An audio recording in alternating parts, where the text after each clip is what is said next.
ሶስት ሴቶች ልጆች የነበሩት አንድ ንጉስና አንዲት ንግስት ነበሩ። የእነዚህ ነገስታት ሶስት ልጆች እጅግ የተዋቡ ቆንጆ ልጃገረዶች ነበሩ። ከሁለቱ ግን በጣም የምትበልጠው አኒማ የምትባለው ትንሿ ልጅ ነበረች። ከዕለታት አንድ ቀን ሶስቱ እህትማማቾች መስክ ላይ ሲጫወቱ አኒማ አንድ በጣም የሚያምር አበባ አቅፎ የያዘ ቁጥቋጦ ነበር። ከዕለታት አንድ ቀን ሶስቱ እህትማማቾች መስክ ላይ ሲጫወቱ አኒማ አንድ በጣም የሚያምር አበባ አቅፎ የያዘ ቁጥቋጦ ነገር ተመለከተች።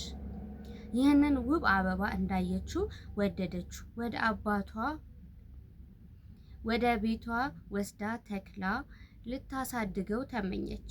አላመነታች። ያንን ቁጥቋጦ ለመንቀል ዙሪያውን እየቆፈረች ትታገል ጀመር። ከብዙ ድካም በኋላ ያንን ምርጥ አበባ አቅፎ የያዘውን ቁጥቋጦ ነቅላ ጣለችው። ቁጥቋጦ የተነቀለበትን ጉድጓድ ጎንበስ ብላ ስትመለከት ግን ያየችውን ማመን አልቻለችም። ቁጥቋጦ በተነቀለበት ጉድጓድ በኩል ቁልቁል ወደ ምድር እምብርት የሚያስወርድ ደረጃ ይታያል። አኒማ ደፋርና ጉጉ ነበረች። ያ ደረጃ ወዴት እንደሚያመራ ለማወቅ በደረጃው ቁልቁል ወርዶ የመፈተሽ ፍላጎት አደረባት። ድፍረት ነው።